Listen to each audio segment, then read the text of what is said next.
notre intervention. Nous allons donc commencer aujourd'hui notre prédication, notre enseignement. Je vous avais dit que pendant tout le mois de décembre, je serai pour vous comme un pasteur. Je vous parlerai comme un père. Je dis bien comme. J'ai toujours aimé ces expressions. Je vous parlerai comme un père qui est en train de parler à ses enfants. Je ferai en sorte que chacun de vous puisse comprendre et saisir la raison pour laquelle le Seigneur nous a appelés à ces choses. Il est possible que dans nos différentes interventions pendant tout le mois de décembre, que nous puissions faire quelques envols prophétiques sur le plan révélationnel. Mais mon souci est de rester, pourquoi? De rester par terre, de marcher comme Jacob marchait avec toute sa famille. Parce que nous avons un grand travail à faire l'année prochaine en Allemagne. Nous serons également à Lyon et à Bruxelles. Voilà pourquoi je suis en train de vous préparer à ces grands services et à ces grands travaux. Parce que nous croyons que le ministère va donc consister non seulement dans l'explication et dans l'interprétation des Écritures, ce qui est une bonne chose, mais c'est aussi, il faut que nous apportions la solution aux problèmes des hommes. Donc, quelqu'un qui est malade, qui est possédé, qui a des difficultés financières, matérielles, spirituelles, il faut que les ministères soient capables de lui apporter la solution à ces problèmes. Voilà pourquoi nous projetons un grand événement. Nous projetons une grande activité portant sur la guérison, portant sur les miracles, portant sur la démonstration de la puissance de Dieu. Nous projetons cela en Allemagne, à Lyon et à Bruxelles. Nous sommes donc dans les préparatifs. Nous allons donc nous voir l'année prochaine, en 2020, pour pouvoir aborder ces questions. Nous sommes en train de nous préparer également pour un grand événement dans le même ordre d'idées à Montréal en été prochain, c'est-à-dire avant notre départ pour l'Europe. Nous ferons également une grande action de guérison, miracle et d'évangélisation à Montréal pour que ceux qui ont des problèmes puissent trouver la solution. Voilà pourquoi pendant tous ces mois ici, nous nous efforçons d'abord d'épingler le problème des hommes. Regardez bien aimés dans les Seigneurs. L'Écriture dit que lorsque le roi Pharaon d'Égypte a fait les songes et que dans son songe, il verra cette vache maigre en train d'avaler cette vache grasse, il sursauta dans son sommeil. Et il s'est rendormi à nouveau. Et cette fois-ci, il va donc rêver 7 épis de maïs maigres avalant 7 épis de maïs gras. Il se réveille et la Bible dit que l'âme, l'esprit de Pharaon était troublé. Alors, on chercha quelqu'un qui soit capable d'interpréter les songes, d'expliquer les songes. On ne trouva personne. C'est alors qu'on alla trouver Joseph. Une fois que Joseph a été trouvé,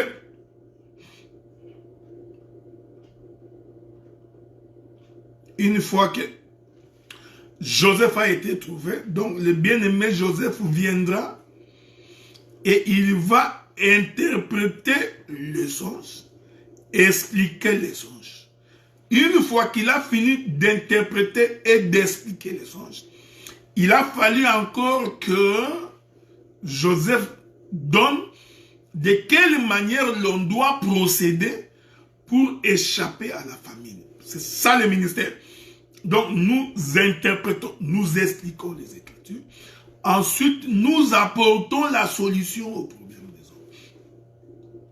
Voilà pourquoi nous projetons ces événements à Montréal comme en Allemagne, à Bruxelles et à Lyon l'année prochaine. Et nous y serons en Allemagne avec mon bien-aimé frère, le docteur Guy Roger Bassafouna. Et à Lyon, nous y serons avec mon bien-aimé frère, le pasteur Laurent Tsouka. Et à Bruxelles, nous serons avec les prophètes dont j'ai tais les noms. Au moment opportun, nous allons révéler les noms. Ceci étant dit, je vais aujourd'hui répondre à la question ou aux questions qui m'ont été posées. Je n'ai pas vu le frère Gloire Bachik en ligne, parce que je répondrai également à sa question aujourd'hui. Donc, mais le frère Serge étant connecté. Souffrez donc que je puisse d'abord répéter la question du bien-aimé Serge, qui m'a posé la question, il m'a identifié en disant qu'en m'écoutant parler, il pensait écouter un imam. Comme c'est mon bien-aimé, je le connais assez bien, je sais que c'est pas méchant ce qu'il avait dit. Il a l'habitude de parler comme ça entre frères. Donc, c'était une façon de traduire son inquiétude. Alors, sa préoccupation, c'est que il a voulu savoir, est-ce que si quelqu'un porte un t-shirt, parce que si vous voulez poser des questions, je suis toujours en direct, posez la question. Si je n'ai pas bien répété ta question, bien-aimé Serge, tu pourras toujours m'écrire. Je vais répéter la question pour que l'auditoire puisse nous suivre attentivement. Ceci est très important. Donc, je disais, il a eu l'impression que je me suis présenté comme un imam, d'autant plus que dans mes propos, j'ai essayé de dire et de faire comprendre aux uns comme aux autres que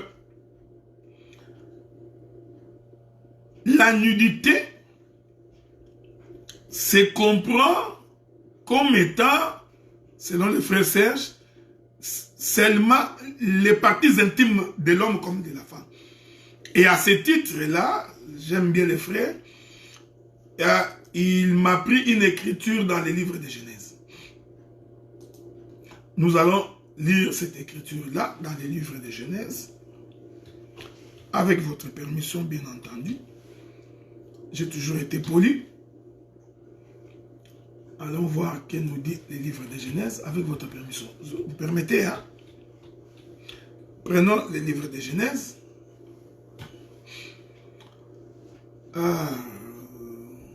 Je n'ai pas encore trouvé. Bon. Donc, souffrez. Souffrez que je trouve cette écriture-là. Ça va nous permettre de pouvoir avancer doucement. Je crois que c'est Genèse chapitre 2. Hein, souffrez, je suis en train de chercher l'écriture pour que nous puissions bien lire cette écriture-là. Ça nous permettra de bien comprendre ça. La Bible dit ceci. Je suis dans Genèse. Lorsque Adam et Ève ont péché, la Bible dit que le Seigneur les fit un vêtement, hein, en peau de l'animal. Je ne sais pas pourquoi je ne vois pas cette écriture-là. Je suis en train de la chercher. Hein? Donc, je suis en train de chercher cette écriture-là. C'est très important que nous puissions trouver cette écriture-là. Nous sommes dans les livres de Genèse, je crois, dans son chapitre 2. Bon, disons, Genèse chapitre 2, si je ne me trompe pas. Voilà. La Bible dit, je prends d'abord le chapitre 2, le verset 23, 24 et 25. Il est écrit, et l'homme dit, voici cette fois-ci l'os de mes os, chair de ma chair, on l'appellera femme parce qu'elle était prise de l'homme. C'est pourquoi l'homme quittera son père et sa mère, s'attachera à sa femme, deviendront une seule chair. L'homme et sa femme étaient tous deux nus et ils n'en avaient point honte. Donc, les deux étaient nus. Être nu ici veut tout simplement dire qu'ils étaient non habillés. C'est-à-dire qu'ils n'avaient pas de vêtements. Je précise que ce sont des écritures prophétiques. Il faut faire très attention quand tu es en train de lire cela. Okay? Comme je vous ai dit que je suis en train de marcher avec le peuple, je ne voudrais pas entrer dans la révélation. Parce que vous allez comprendre plus tard qu'en réalité, ils n'étaient pas nus. Hein? Donc, il faut faire attention parce qu'il y a ce qu'on appelle la création. Il y a les mouvements de la formation dans les jardins d'Éden. Quand tu lis noir sur blanc, il est attesté qu'ils étaient nus. Mais ce que j'aime avec le prophète Moïse ajoute un élément prophétique dans ce qu'il dit. Il dit, il n'en avait point honte. Ouais, c'est ici le ministère. Donc, le fait qu'il n'en avait point honte, c'est tout un enseignement. C'est pour dire qu'en réalité, qu'ils n'étaient pas nés. Bon, je vous ai dit que nous avançons, hein, nous avançons. Prenons le chapitre 3. Bon, chapitre 3.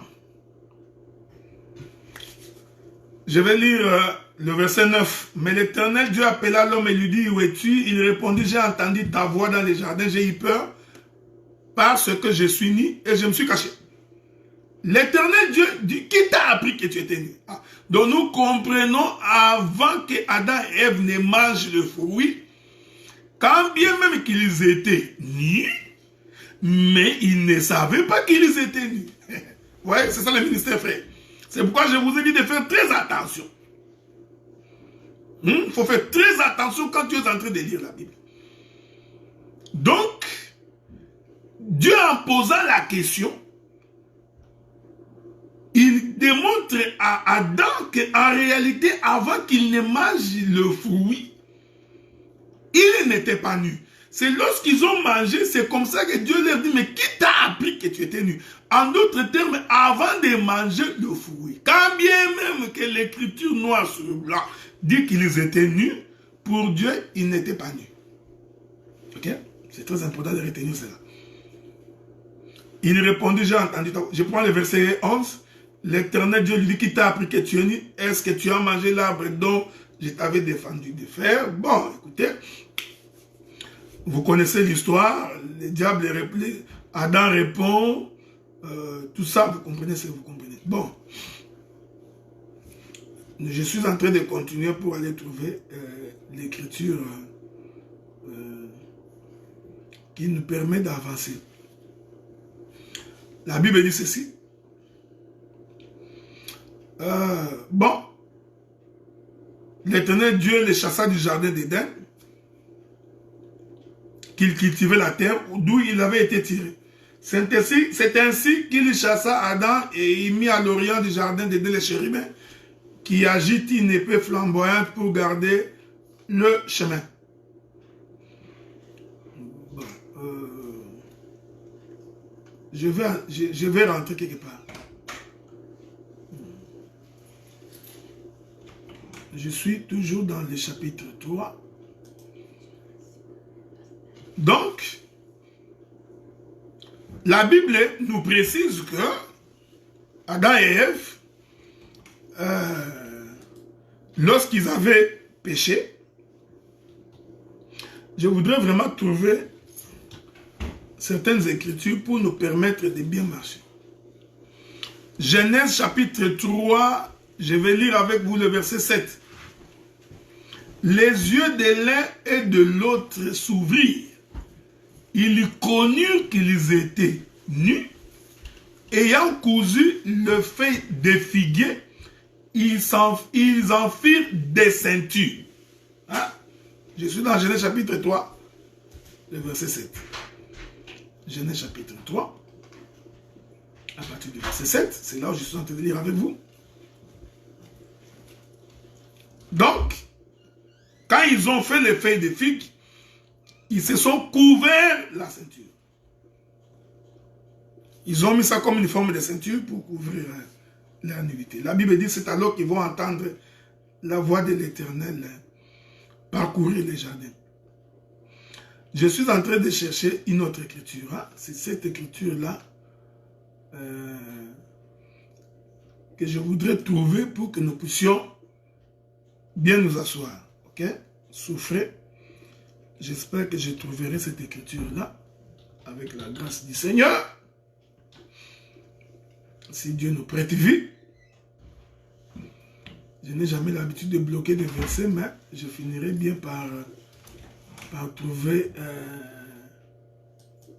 les versets qui vont nous permettre de pouvoir avancer là-dessus. Donc, cette notion alors de la nudité, pour certains, ils considèrent que la nudité, c'est lorsqu'on cache les parties intimes. C'est pourquoi je vous avais dit qu'il faut faire très attention quand tu es en train de lire la Bible. Parce que la Bible présente plusieurs formes de nudité. Mon bien-aimé Serge, je t'ai pris de me suivre attentivement. La Bible présente plusieurs formes de nudité. Voilà pourquoi je vais me permettre de prendre quelques écritures dans la Nouvelle Alliance. Laissez-moi trouver quelques écritures qui vont nous permettre de... Je ne sais pas pourquoi ces écritures-là, je ne les trouve pas. Donc,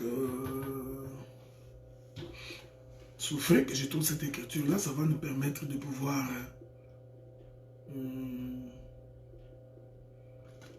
nous allons essayer de trouver quelques écritures là-dessus. C'est Paul qui est en train d'expliquer ces différentes formes. Donc, la Bible dit ceci, que l'Éternel va donc faire un vêtement en peau de l'animal. Il va donc couvrir leur nudité. Alors le bien-aimé Serge dit, la nudité, c'est juste la partie intime, hein, de l'homme comme de la femme. J'avais donc, la fois passée, donné une écriture. Lorsque Dieu essaie de définir la nudité, là j'avais évoqué, je ne sais pas pourquoi mon programme là n'est pas en train de marcher. Vous permettez que Jessica, apporte-moi ma tablette s'il te plaît. Parce que mon programme ici est en train de me jouer des tours. Donc, c'est ce que je suis en train de vouloir trouver des explications parce que je n'en trouve pas. Laissez-moi aller voir ça sur ma petite tablette. Donc, alors, nous sommes partis pour dire que la nudité, selon la Bible, je prendrai d'autres définitions plus tard, n'est pas seulement la partie intime de l'homme comme de la femme. Souffrez, hein? Parce que le programme que je suis en train d'utiliser est en train de m'empêcher de pouvoir vous donner certains versets de la Bible. Voilà pourquoi je suis en train de vouloir aller vérifier ça ailleurs. Ça nous permettra de pouvoir avancer là-dessus. Donc, je disais ceci. Donc, je sais, gars, pourquoi je ne le trouve pas? Vous permettez, hein? Voilà, j'ai trouvé.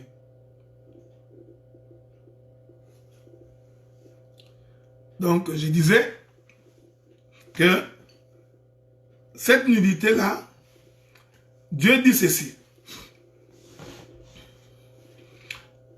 Lorsque les sacrificateurs vous lui ferez un vêtement, hein, le vêtement du sacrificateur va donc partir de la hanche,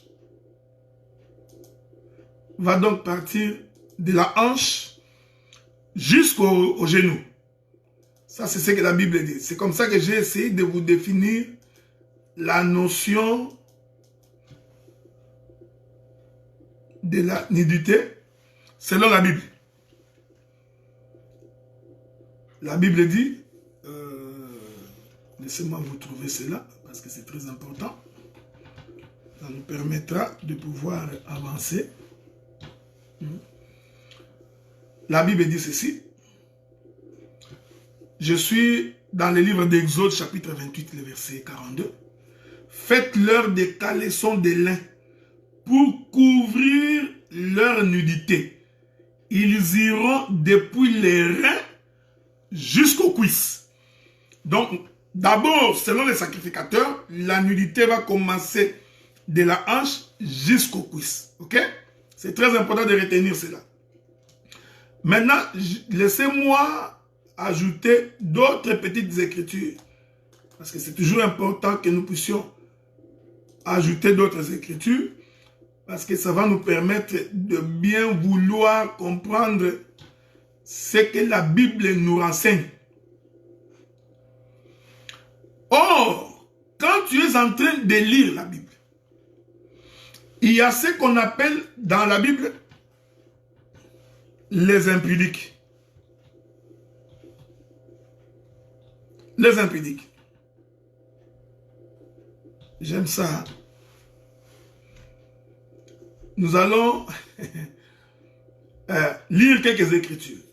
Prenez avec moi le livre de 1 Corinthiens chapitre 5, le verset 9. Paul dit, je vous écris dans ma lettre de ne pas avoir des relations avec des impudiques. Non pas d'une manière absolue avec des impudiques de ce monde.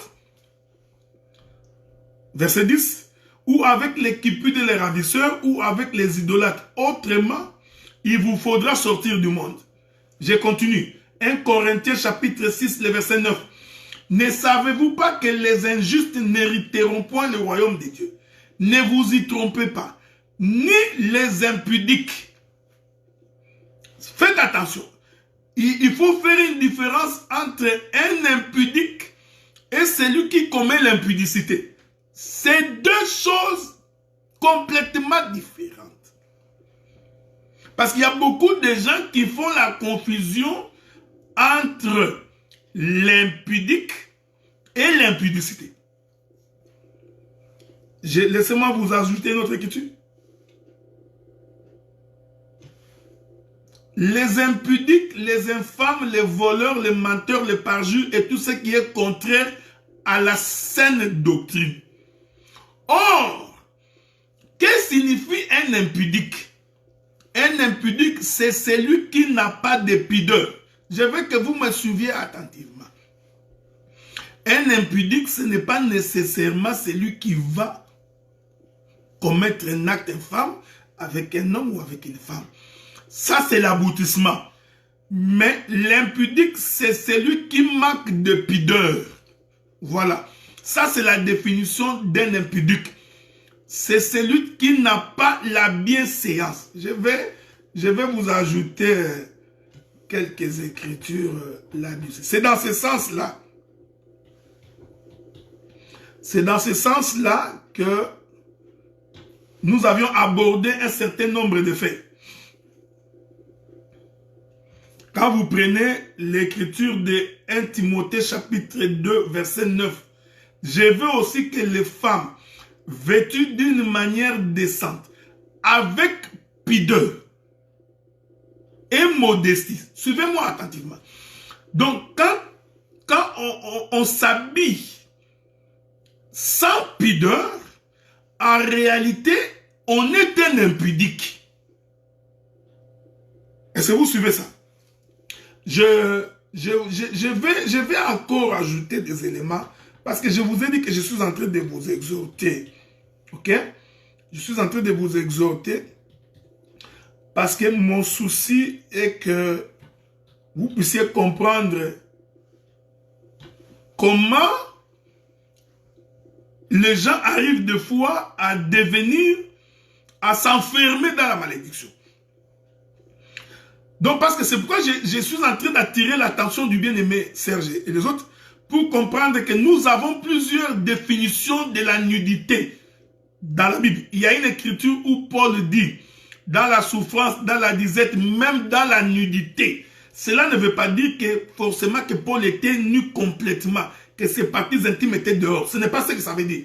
Mais rentrons d'abord, pourquoi je vous avais dit que un homme qui reste torse nu devant ses enfants, garçon comme fille, cet homme est nu et sans vêtements. Est-ce que vous comprenez ce que nous disons? Or, la même nudité, quand elle est exposée dans la chambre avec sa femme, elle ne pose pas un problème. Je ne voudrais vraiment pas rentrer dans les péchés d'Adam et Ève pour expliquer ces deux formes de nudité. Mais je suis dans l'exhortation parce que, frère, nous prêchons pour que nous soyons des modèles, que nous puissions être différents des Égyptiens et des Cananéens, que notre manière de nous conduire, de nous tenir, notre manière d'être doit refléter que cet homme connaît Dieu. Est-ce que vous suivez? Paul dit ceci. Je suis d'abord dans 1 Corinthiens chapitre 14 verset 40. Je prends quelques versets. Il dit que tout se fasse avec bienséance, avec ordre. J'ajoute une écriture. Qu'on n'entende ni paroles déshonnêtes, ni propos insensés, ni plaisanteries, choses qui sont contraires à la bienséance. Qu'on entende plutôt des actions de grâce. Le frère Paul nous fait comprendre que quand on est enfant de Dieu, on doit être un homme qui n'a pas de propos comme un insensé. C'est un homme qui doit éviter des plaisanteries. C'est un homme qui doit éviter des paroles déshonnêtes.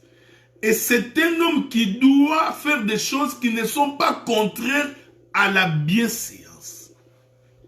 Voilà pourquoi j'interpelle. Je ne voudrais pas ici faire une loi parce que je ne suis pas Moïse. Je suis en train d'interpeller l'intelligence des fils et filles de Dieu. Pour comprendre, tu peux porter un tricot de manche courte. Oui, il n'y a pas de problème.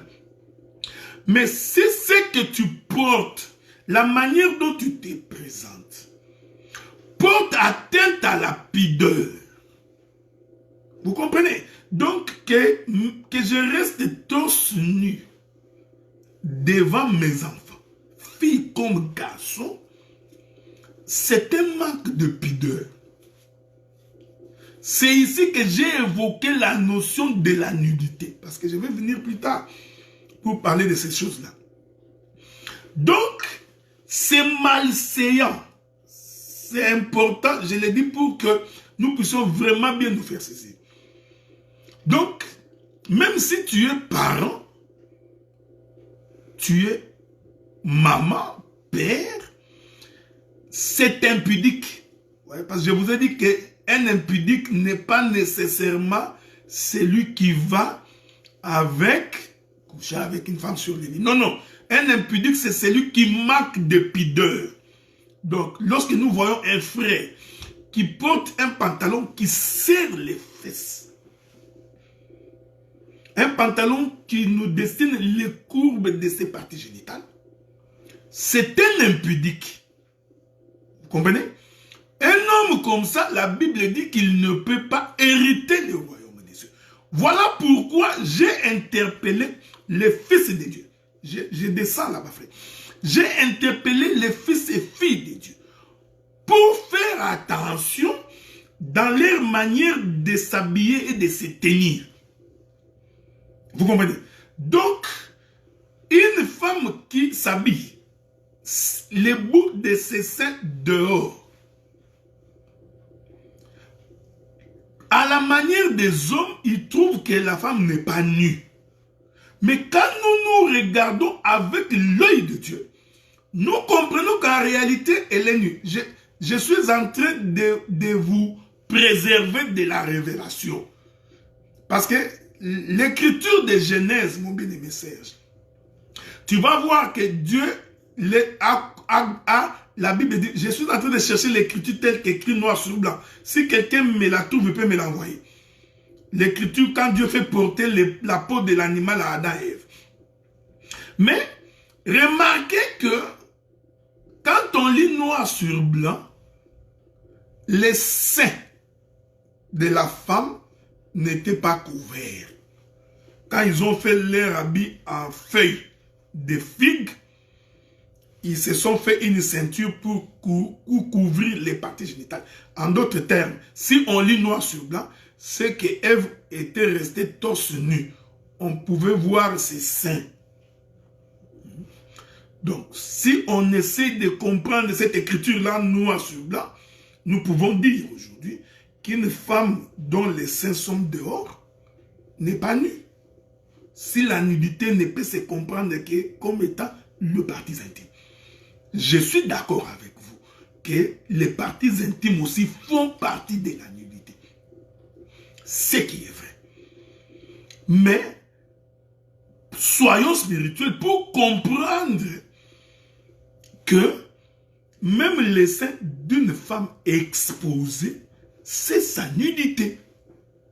Et cette notion de la nudité, je suis en train de la lier à la notion de l'impudique. Merci bien-aimé Roland. Que Dieu te bénisse. Je ne sais pas pourquoi, j'étais en train de les chercher dans mon système, ils n'apparaissaient pas. Donc, Genèse chapitre 3. Genèse chapitre 3, le verset 21. Merci beaucoup bien-aimé. J'aime ça. Regardez frère. Lorsque, vous savez, Dieu est bon, hein? Lorsque Adam et Ève ont fait leurs vêtements à eux, ils ont seulement mis la ceinture pour couvrir les parties intimes. Mais Dieu n'a pas fait comme Adam et Ève. Est-ce que vous avez lu ça, frère Serge? L'Éternel Dieu fit à Adam et à sa femme des habits de peau. Il les en revêtit. La Bible ne dit pas que Dieu n'a couvert que les parties intimes. Non, non, non, non, non. Dieu les a complètement habillés. Est-ce que vous voyez ça, frère? Je vous ai dit que je n'entre pas dans la révélation parce que je peux entrer dans la révélation. Pour expliquer que l'homme est habillé en entier. Mais essayons de ne pas entrer là-bas parce que mon problème à moi, c'est que je voudrais exhorter d'abord. Adam et Ève, et en se couvrant, ils n'ont couvert que les parties génitales. Vous comprenez? Comme nous avons l'évangile de le pourquoi. J'ai l'explication pourquoi ils n'ont couvert que ça. Parce qu'ils ne voyaient pas bien. Mais quand Dieu vient, la Bible dit que Dieu les revêtit. Je t'informe ça d'abord, comme ça. Dieu les avait revêtis complètement. Adam et Ève étaient complètement vêtus. Et ils étaient vêtus avec pudeur, modestie et décence. Et ça, vous comprenez ce que nous disons. Voilà pourquoi tu verras que ces deux coutures sont totalement différentes. Voilà pourquoi je reviens sur ma préoccupation. Je continue toujours à vous dire, frère, ici, mon problème à moi, c'est que nous voulons avoir les modèles de Dieu. Nous voulons, même si nous vivons dans le monde, que nous n'oublions pas, que nous ne puissions pas oublier que nous ne vivons pas comme les gens de ce monde. Voyez-vous, frère, c'est très très important. C'est pourquoi je vous avais donné l'écriture de Lévitique chapitre 18. Je vous avais dit ceci, Lévitique chapitre 18, je réponds à cette écriture-là. Le premier verset, je vous avais dit, l'Éternel parla à Moïse et dit, parle aux enfants d'Israël et tu leur diras, je suis l'Éternel votre Dieu. Vous ne ferez point ce qui s'est fait dans les pays d'Égypte où vous habitez. Vous ne ferez point ce qui s'est fait dans les pays de Canaan où je vous mène. Vous ne suivrez pas leurs usages. C'est pourquoi j'attire votre attention. Remarquez aujourd'hui, frère, tous les pantalons des hommes aujourd'hui sont des coutures gays. C'est des coutures homosexuelles. On nous fait tous des pantalons du genre qui serrent les fesses, des pantalons du genre des petits pieds, Même quand tu achètes un pantalon qui est un peu là, toi-même tu vas chez les tailleurs. Tu coupes pour que les pantalons soient sur mesure. Comme on dit, sur le corps. Vous voyez? Donc, au point où un homme peut être en train de marcher, tu le regardes par derrière, tu as l'impression que c'est une femme qui marche. Parce que la couture de son pantalon, la manière dont les pantalons sont faits aujourd'hui, même pour les hommes de Dieu, même les jeans, il y a à l'époque où nous on portait des jeans, tu as la possibilité de mettre ta ceinture au nombril. Mais aujourd'hui, tous les pantalons, il est impossible. Ils ont raccourci la distance de la partie génitale jusqu'au nombril, au point où ça devient petit. Maintenant, le pantalon est presque taille basse. Je vous informe, mes frères, ces choses sont inspirées des mondes diaboliques. C'est inspiré du monde des démons. Voilà pourquoi, quand tu veux t'habiller, il faut que tu fasses attention. Donc, tu te rends compte que les pantalons étaient un peu de taille basse. Essaie de mettre une veste un peu plus élancée, mais une chemise pour que nous puissions voir la pudeur et la modestie. C'est tout ce que nous demandons, frère. Donc, nous demandons qu'il y ait de la pudeur et de la modestie. C'est comme ça que j'ai appelé, c'est comme ça que je suis allé toucher la partie de la nudité. Pour dire que la nudité, ce n'est pas seulement les parties intimes, c'est la découverte du corps. Donc, quand le corps est découvert, vous comprenez, je suis ici dans la limite. C'est pourquoi je ne voudrais pas vous faire une règle. Donc, déjà, quand nous pouvons voir tes aisselles, ça, je parle aux sœurs.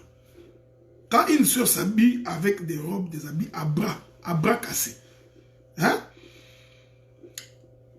La notion de la pudeur est à la limite, frère. Vous voyez, vous frère, c'est à la limite. Bon, quand tu vas soulever ton bras pour chanter, la règle des bienséances, je vous ai donné l'écriture de Paul. Paul dit, ne faites rien qui est contraire à la bienséance. Donc cette règle des bienséances nous interdit de voir une femme qui lève sa main dont nous pouvons voir tous les poils qui sont sous ses aisselles. S'il y a encore des gens qui ont encore des poils sous les aisselles, parce qu'aujourd'hui tout le monde est en train de se raser. C'est pas bon. Tu vois? Tu sais déjà que la forme de ton corps, tes courbes, sont attirantes. Alors, tu portes une robe, mais une robe tricot. Or, la robe tricot est sur mesure, elle colle au corps. Vous comprenez, frère? C'est un manque de pudeur. Tu es un impudique. Est-ce que vous comprenez? Donc, vous qui avez étudié, allez vérifier. Un impudique, c'est celui dont sa manière de s'habiller porte atteinte à la pudeur. Donc, quand une partie de ton corps, les parties qui sont censées être cachées, sont à découvert, c'est la notion de la pudeur qui pose un petit problème. Mais si tu es dans la maison avec ta femme, que tu sois en cinglé ou en culotte, que nous pouvons voir tes gros mollets, c'est comme moi la frère, j'ai des gros mollets. Bon, maintenant, même si on fait semblant, et que tu viens chez moi avec ta femme, tu me trouves moi en culotte avec des gros mollets, c'est impudique, frère. Ça manque de la pudeur. Vous comprenez? Donc, la soeur, nous venons chez toi, si tu es avec ton mari, oui. Maintenant, j'ai attiré votre attention parce que la nudité du père comme de la mère ne peut pas être découverte par les enfants. C'est très important. Pourquoi? C'est que, vous savez, je vais vous donner une petite exhortation. Vous savez, aujourd'hui, nous sommes pris dans les interprétations, les explications des Écritures. Nous sommes pris dans... vous comprenez, frère? Donc, le crocodile, l'hippopotame. Nous avons perdu la notion de la spiritualité. Nous sommes devenus beaucoup plus charnels. Moi, j'ai toujours dit qu'aujourd'hui, l'évangile est devenu comme l'émission des génies en herbe. Les gens sont en train de courir pour faire des démonstrations. Ouais, c'est les génies en herbe. Tu vois, moi, je connais beaucoup. Moi, je peux expliquer ceci. Je suis capable de dire ceci. Nous sommes dans l'émission des génies en herbe. Surtout les enfants qui sont nés dans les déserts.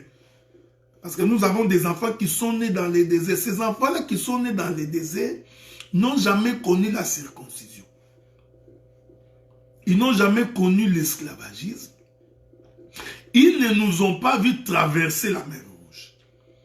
Alors ces enfants-là qui sont nés dans les déserts, à un moment donné, il faut que nous nous arrêtions, que nous campions pour circoncire tous ces enfants.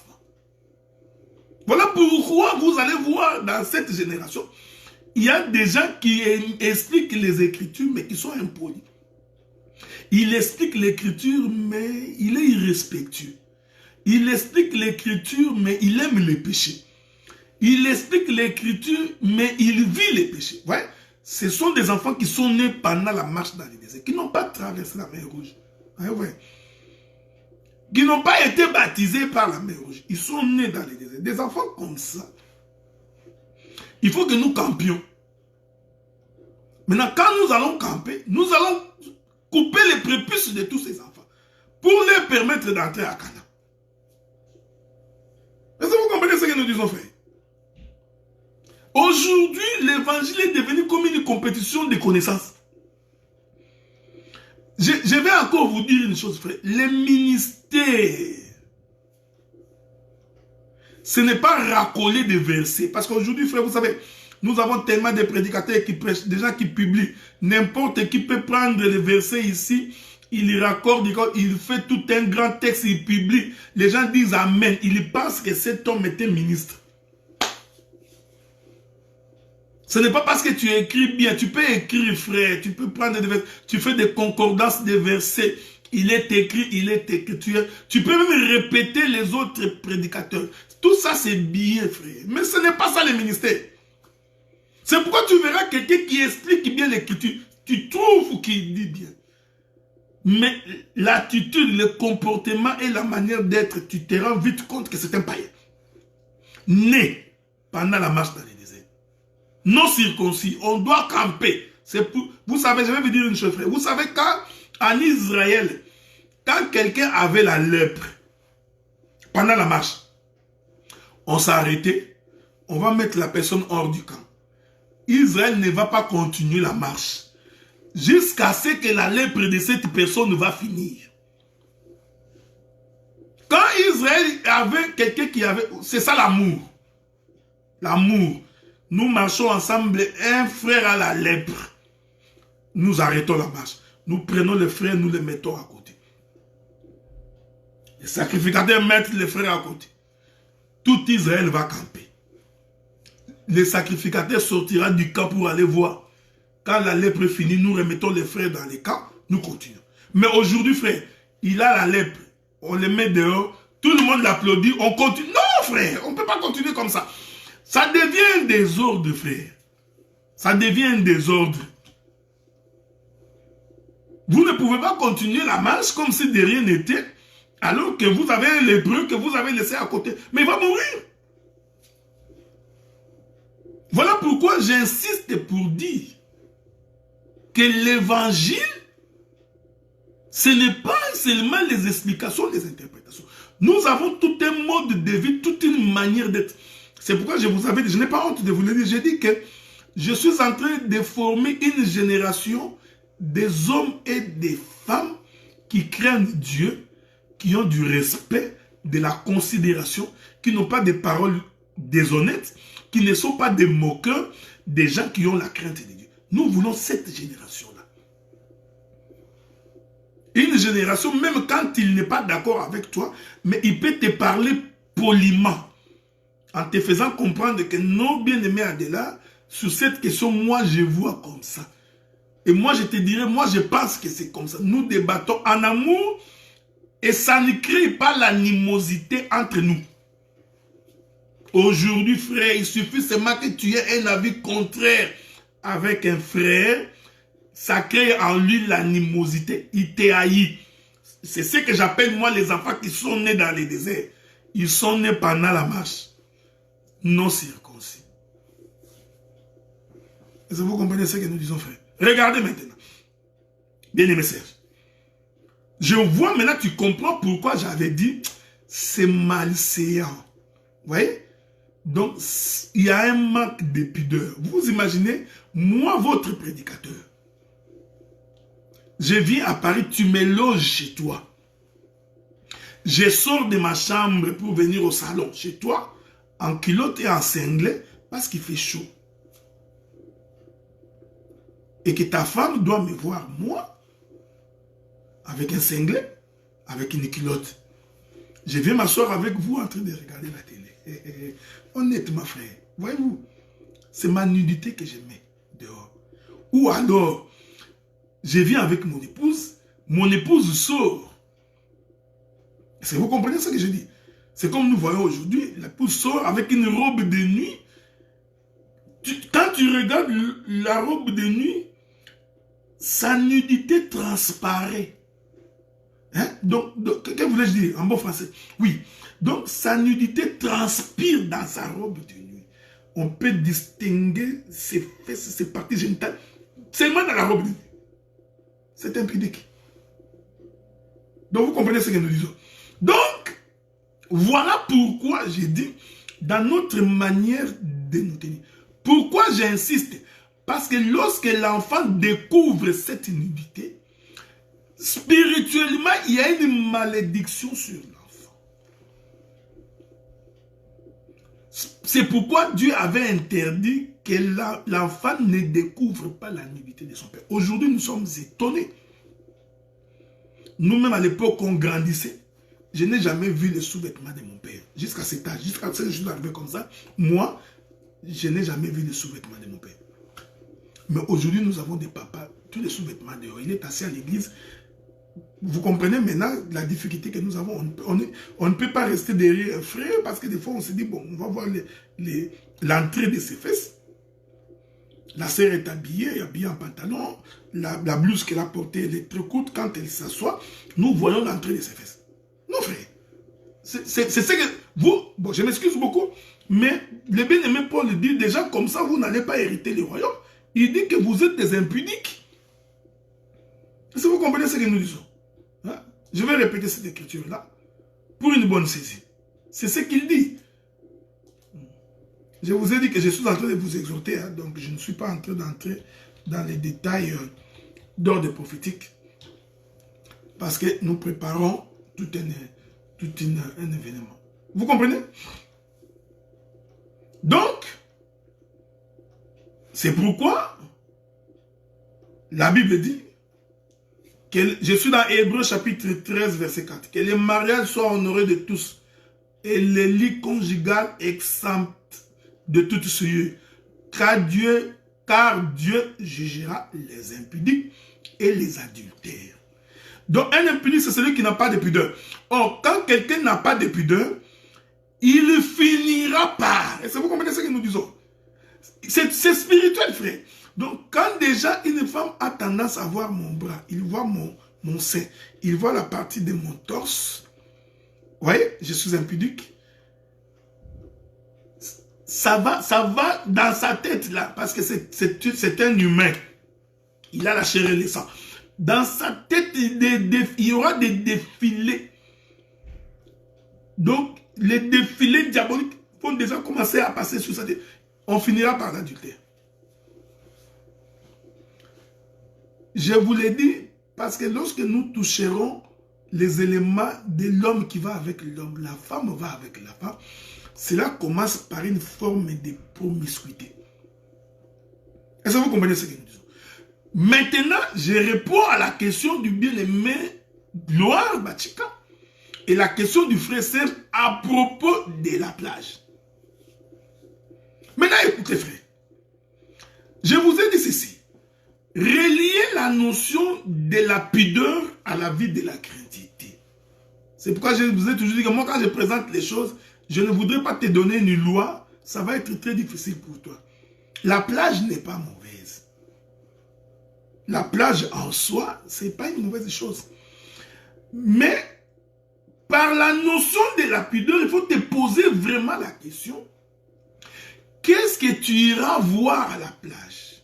enlevons d'abord le fait que toi, je te mets d'abord à côté. Toi, tu es chrétien.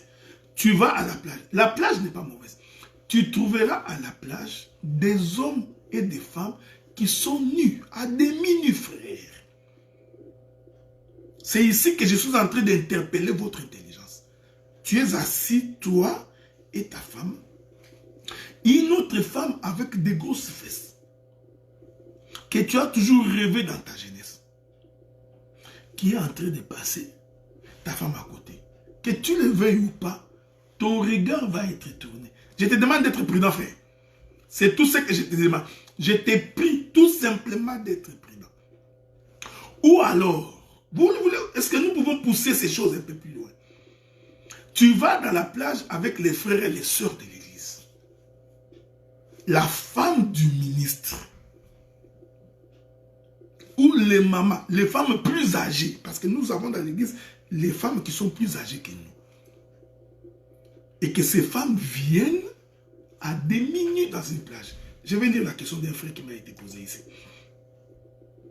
Bien-aimé Josué dit, alors quand la femme est avec d'autres personnes que son époux dans la maison, est-il mauvais pour elle d'être en robe de nuit, un transpalette? Oui, oui. Je crois que c'est malséant. Hein, bien-aimé Josué. Quand tu as des visiteurs à la maison, la robe de nuit finit avec la robe de nuit dans ta chambre. Mais si cette robe de nuit est aussi... si ça ne transpire pas la nudité, je comprendrai. Mais vous savez qu'il y a des robes de nuit qui transpirent la nudité. Hein, et qui sont à moitié transparentes. Je conseillerais, par rapport à la doctrine, c'est-à-dire de la pudeur et de la bienséance, je préférerais que quand tu as des visiteurs, ne pas les faire. Je vous donne l'exemple. Si moi je viens chez toi passer des vacances, je vais venir en Europe bientôt, ou je vais en Amérique, je viens dormir chez toi, je sors de la chambre là où tu m'as mis pour venir regarder la télé en culotte de nuit. Vous savez qu'il y a des sous-vêtements manches longues. Je ne sais pas s'il y en a en Europe, qu'on appelle généralement des colas qui sont de robes de nuit, avec une poche ici devant. Vous savez, non? Hein? Avec une poche devant. Je sors, pas c'est une robe de nuit. Je sors avec ça. Pourtant, je suis couvert, non? C'est impudique. C'est ici que je vous exhorte. Parce que je crois que le Saint-Esprit doit vous convaincre de ces choses-là. Le Saint-Esprit doit vous dire ces choses-là. Donc, voici la difficulté. C'est pourquoi je pense, si je trouve grâce à vos yeux, je conseillerais aux femmes de ne pas apporter leurs femmes et leurs maris dans des plages, parce que c'est un lieu où il n'y a pas de pudeur, c'est un lieu où il n'y a pas de bienséance. Nous pouvons multiplier des exemples, frère. Qui te dit que tous ceux qui sont avec vous dans l'église sont tous des frères ou sont tous des sœurs? Qui t'a dit que la sœur qui te regarde là tous les jours à l'église, c'est véritablement une sœur convertie? Maintenant, tu vas amener cette sœur-là à la plage, toi, tu es en petite kilo. Il y a des femmes, regarde, c'est mal le simple fait de regarder ton mollet. La femme est séduite. Vous comprenez ce que je veux dire? Donc, je crois, à mon avis, la bienséance, la bonne manière, ce sont des endroits à éviter. Pas seulement pour toi. Imagine-toi maintenant que tu vas avec tes enfants, filles et garçons, et que tu es... Je vais prendre un exemple concret. Est-ce que tu peux regarder un film à la télé où tu vois un homme et une femme sur le lit en train de s'embrasser et que toi tu es assis avec ta fille et tes garçons en train de regarder ça? Je te pose la question. À la maison, c'est pourquoi aujourd'hui beaucoup de parents ne suivent plus de films avec leurs enfants. Parce que tous les films que nous suivons aujourd'hui sont à caractère sexuel. Il y a des actes, des gens qui s'embrassent fouguement sur la télé et vous regardez ça avec les enfants. C'est pourquoi aujourd'hui beaucoup de gens, ouais, c'est la bienséance, c'est manque de pudeur. C'est comme ça que beaucoup de gens préféraient mettre des télévisions dans la chambre de leurs enfants. Comme ça, ils n'ont pas à regarder les films et des émissions comme ça avec leurs enfants. Mais les émissions d'ordre culturel, ils peuvent suivre avec des enfants, des émissions d'ordre instructif, oui. Donc, mon bien-aimé, ce n'est pas compliqué, ce n'est pas trop compliqué. C'est seulement être capable de faire le choix entre ce qui est utile et ce qui ne l'est pas. Donc, il y a des endroits où tu peux aller te détendre avec tes enfants et te détendre sainement. Est-ce que vous comprenez ce que nous disons? Mais je considère pour ma part que la plage ne serait pas un endroit approprié. Pourquoi? À cause de ce que tu verras, la manière dont les gens seront sur ces lieux, la manière dont ils seront habillés, tu trouveras. Regardez, nous avons des blancs ici. Quand tu vas à la plage, tu es scandalisé. Nous avons des gens ici en été, des femmes qui se promènent torse nu. Il est juste en sous-vêtements. Il conduit son auto, tous les seins dehors, frère. Et toi, tu es avec ta femme, tu vas commencer à regarder, tu fais semblant. Non. Et tu sais, la chair aussi aime ça. Tu seras tenté d'aller regarder. Et quand tu regardes, que tu le veuilles ou pas, tu feras une comparaison dans ta tête avec les seins de ta femme. Oui, frère. Tu as vu ça. Donc, c'est... Je vous parle juste pour vous dire que c'est... Vous comprenez? Donc, c'est ce que j'ai dit. Donc, bon, qu'est-ce qu'un frère a écrit? C'est pourquoi on met un peignoir au-dessus des nuisettes ou robe de nuit. Voilà, la sœur Charlotte l'a dit. Donc, c'est pour éviter que cela paraisse... Donc, cette notion de la nudité, elle est relative. Il y a plusieurs nudités. J'ai cherché encore une autre écriture où Paul dit, souffrir, je ne sais pas si je vais trouver cette écriture-là. Paul dit, dans la disette, dans la nudité, nous avons appris à servir le Seigneur. Laissez-moi si je peux trouver cette écriture-là. Je ne sais pas si je vais la trouver. En tout cas, c'est pas souffrir. Il y a une écriture comme ça où Paul répète ça régulièrement. Je les avais trouvés, mais je n'ai pas... Voilà. Prenez 1 Corinthiens chapitre 4. 1 Corinthiens chapitre 4, verset 11. Paul dit ceci. Il dit, jusqu'à cette heure, nous souffrons la faim, la soif, la nudité, nous sommes maltraités, errant ça et là. Quand Paul dit que nous souffrons la nudité ici, Paul ne veut pas dire nécessairement qu'il marchait complètement nu. Est-ce que vous comprenez? Donc, il arrivait des moments où il manque d'habits. Donc, cette notion de la nudité, il faut la prendre vraiment de façon très relative. Vous comprenez ce que nous disons? Donc, c'est pourquoi c'est très important de comprendre qu'il y a ce que nous appelons la règle de bienséance. Je vous ai dit pendant longtemps que j'ai insisté aujourd'hui pour vous faire comprendre qu'un impudique, ce n'est pas nécessairement celui qui va coucher avec une femme ou qui sort avec un homme. Bien qu'il finira probablement là-bas. Mais déjà, un homme, quand il n'est pas vêtu, donc quand il ne porte pas de vêtements, c'est un impudique. Vous comprenez? Mais remarquez maintenant que cette forme est relative. C'est pourquoi je n'ai pas voulu entrer dans les données prophétiques d'Adam et Ève quand ils étaient nus avant de pécher. Parce que là, il faut faire très attention. Parce qu'il y a beaucoup de mystères qui sont cachés là-bas. Mais quand Dieu les a vêtus complètement. Donc, il a caché complètement leur nudité. Bon, n'entrons pas dans la révélation. Dans la doctrine, voyez-vous bien aimé dans les Seigneurs, c'est ce que je voulais partager avec vous. Donc, je n'ai pas voulu être très long parce que j'ai répondu aux questions du bien-aimé Serge et du bien-aimé Gloire Bachika qui m'ont posé la question il y a 2 semaines passées. Mais je voudrais aussi vous conseiller de ne pas porter des jugements. C'est ce qui est très, très dangereux. Parce qu'il y a beaucoup de gens qui portent des jugements. J'ai toujours dit ceci. C'est là que je vais essayer de conclure. Essayons de conclure.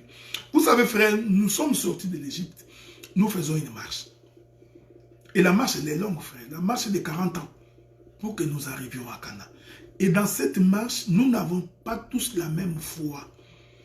Nous n'avons pas tous les mêmes capacités. Dieu ne nous a pas tous dotés des mêmes talents. Nous marchons. Ce qui est sûr que nous allons arriver. Mais il faudrait que les conducteurs, le pasteur, le prophète, les apôtres, il faut qu'ils puissent avoir un regard compatissant et miséricordieux.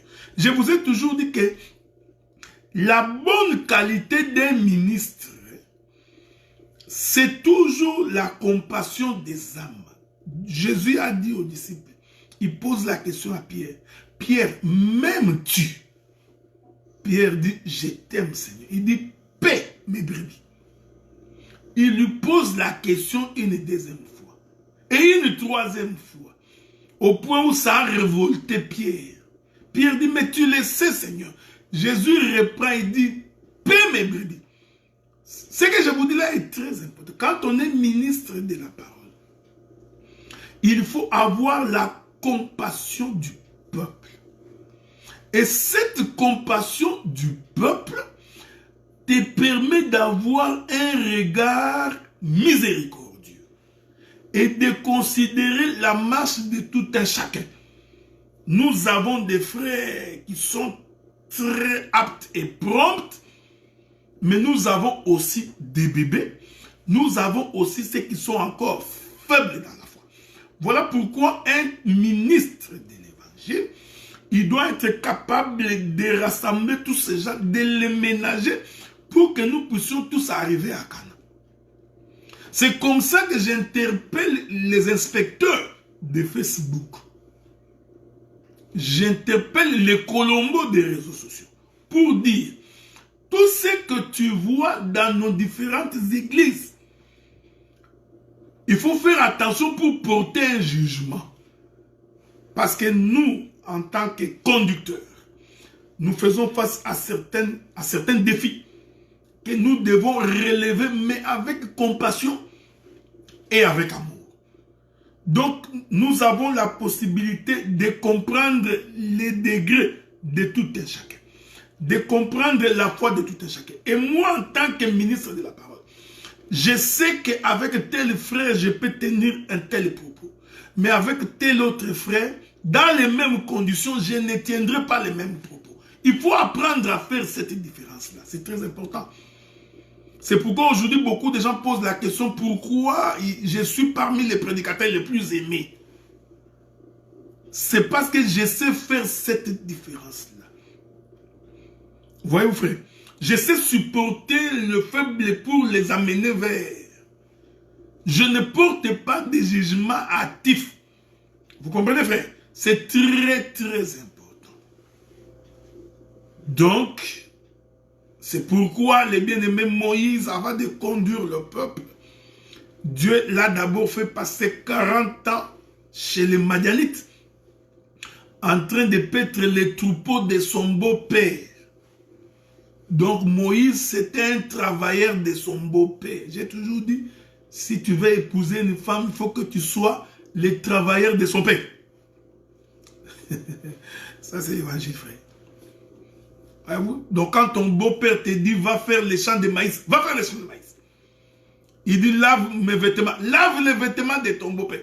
Sans être travailleur de ton beau-père, tu ne peux pas hériter. Tu ne peux pas avoir la femme. J'aime ça, frère. Tu vois, c'est ça l'évangile.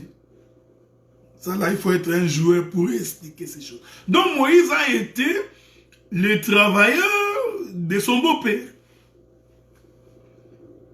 Et il était en train de paître les troupeaux de son beau-père. Donc, Moïse connaissait les brebis.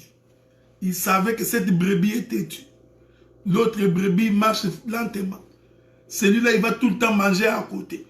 Et il était en train de gérer pour qu'aucune de ces brebis ne puisse se perdre. Est-ce que vous comprenez ce que nous disons, frère? C'est très, très important. C'est comme ça, quand il a conduit Israël, c'était un homme patient. Quand tu n'as pas la patience, tu ne dirigeras pas une église, frère. Parce que nous ne dirigeons pas des hommes, nous dirigeons des esprits. Alors quand tu n'es pas un homme patient, tu ne dirigeras. La patience, c'est la vertu d'un véritable ministre. Voilà, bien-aimé Serge, bien-aimé Gloire Bachika. Je crois avoir répondu à vos questions. Et je crois aussi que tu as compris que je ne suis pas un imam, hein, et que tu n'étais pas dans une mosquée. Voyez-vous, frère? Donc c'est la vie de la craintivité. Cette chose est valable à la fois pour les hommes et pour les femmes.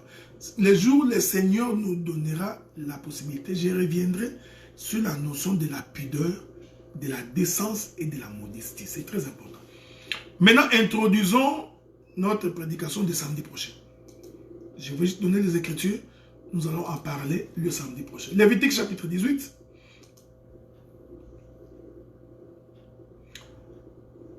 Il est écrit.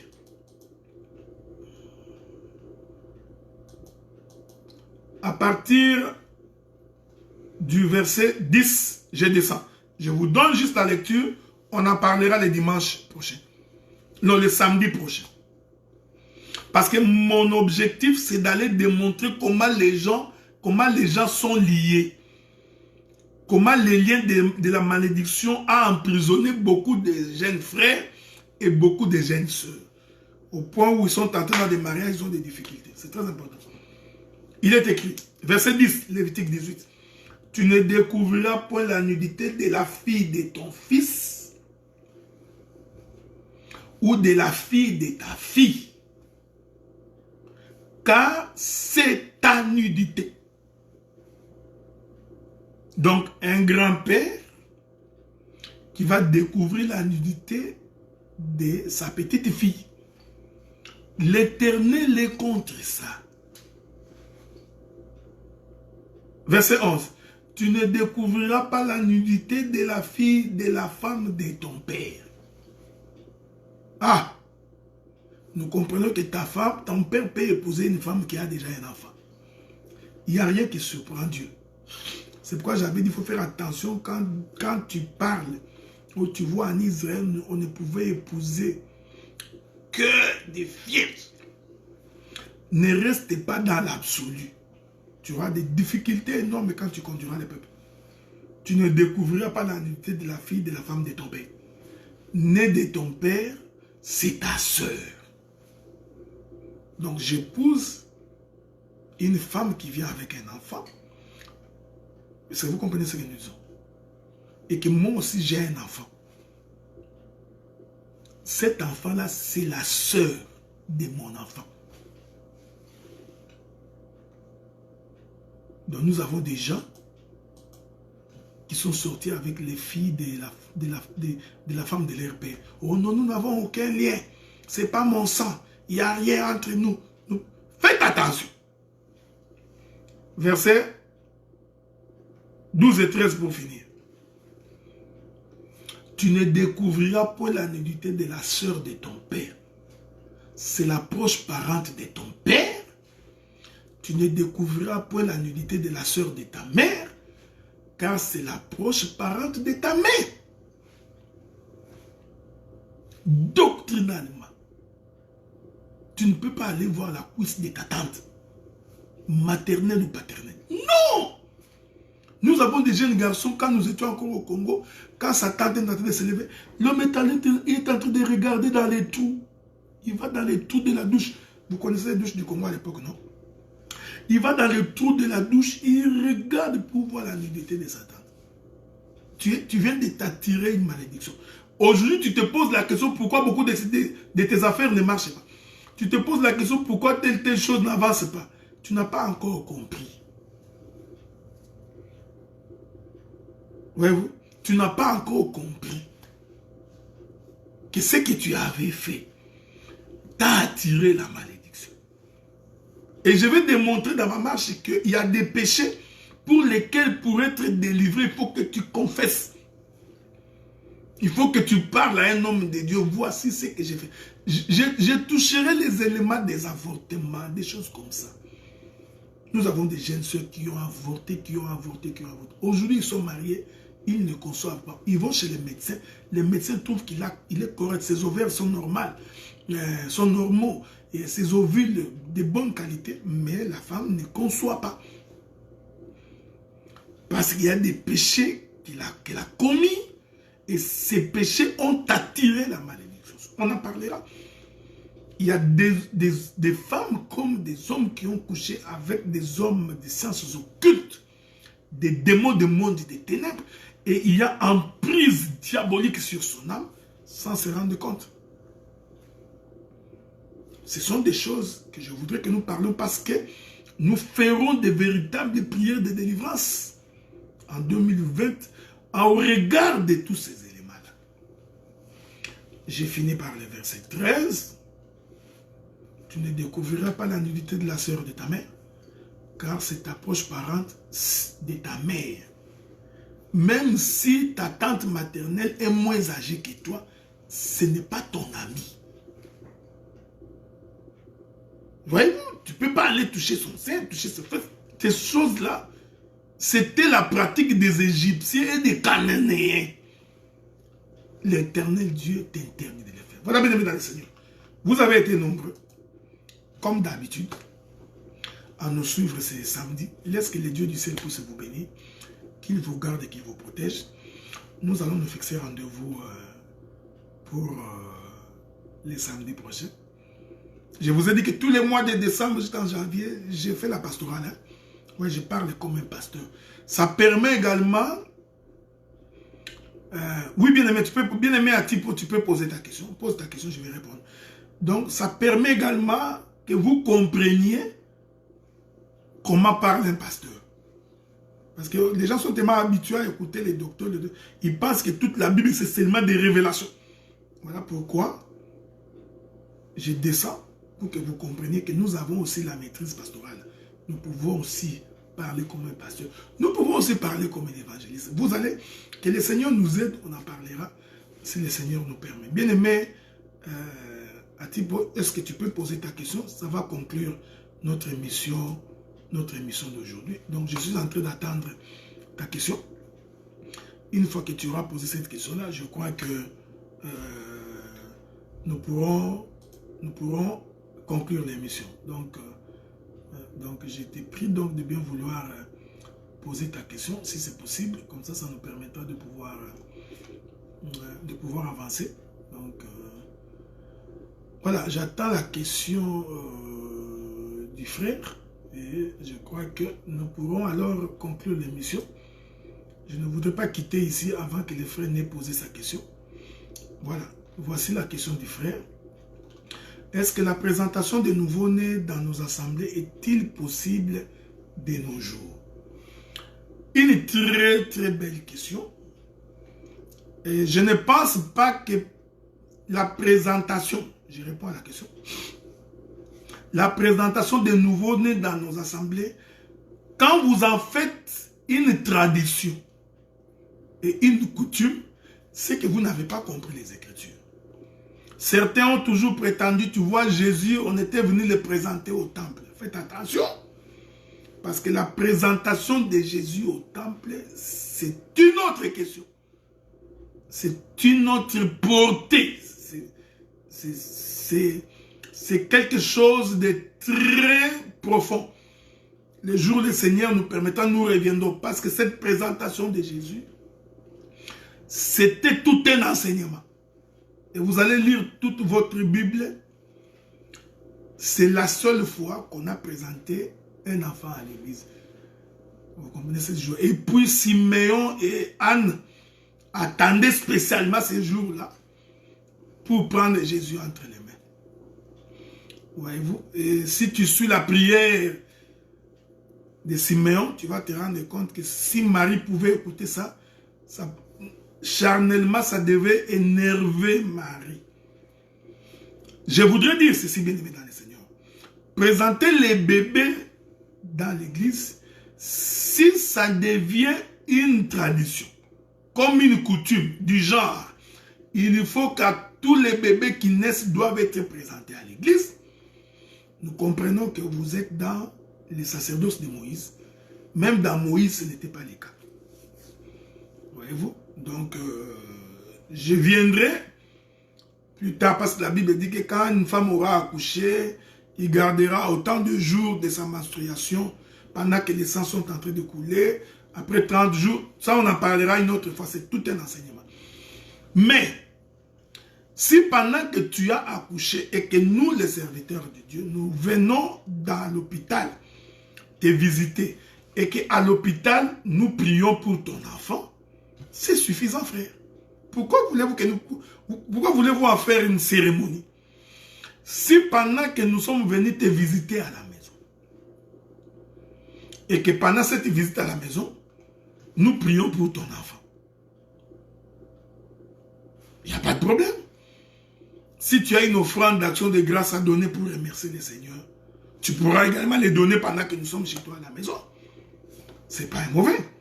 Mais lorsque cela devient une cérémonie dans le culte, c'est là où nous avons des difficultés pour croire à cela. Et nous disons, vous êtes tombés. Est-ce que vous comprenez ce que nous disons? En d'autres termes, vous venez justement de tomber dans ce que nous appelons. Vous venez de tomber dans ce que nous appelons les systémismes. Vous tombez dans une forme de quelque chose de formalisé. Donc, prier pour les bébés, oui. En toutes circonstances, quand il y a un nouveau-né, nous pouvons prier à la maison. Nous pouvons venir à l'hôpital et prier pour l'enfant. Mais si on n'a pas eu la chance de venir à l'hôpital, comme à la maison, et que tu te présentes à l'église avec l'enfant, eh bien, nous pouvons saisir l'occasion pour prier pour l'enfant. Ce qui n'est pas mauvais. Mais si vous en faites une loi, que tous les enfants qui naissent doivent obligatoirement être présentés à l'église, moyennant une offrande d'action de grâce, vous êtes des religieux. Vous êtes ce que moi j'appelle les talibans. Est-ce que vous comprenez ce que nous disons? Donc voilà un peu la réponse à ta question. Donc c'est pas mauvais de prier pour les enfants qui viennent de naître. Vous les recommandez au Seigneur, mais nous pouvons le faire en tout temps. Nous pouvons le faire à la maison, nous pouvons le faire à l'hôpital. Donc si ça se présente occasionnellement à l'église et que vous êtes arrivé qu'on n'a pas eu le temps de prier et que vous voulez que nous prions pour l'enfant, nous pouvons prier pour l'enfant. Hein? Donc tout comme nous pouvons envoyer juste un serviteur aller te voir à côté et prier pour l'enfant. C'est pas mauvais. Mais si nous en faisons un élément du culte obligatoire, vous comprenez que nous sommes en dehors de la parole. Voilà. Je crois avoir répondu à ta question, bien-aimé dans le Seigneur. Je voudrais vous souhaiter un bon week-end. Bon week-end à mon frère bien-aimé Serge. Je t'aime bien. N'oublie pas que tu as une émission avec le frère Fred, bien-aimé Serge et bien-aimé Blaise. Je vous demande de faire un suivi. Ça nous aidera pour que nous puissions mettre notre radio finalement en marche. Je vous ai dit,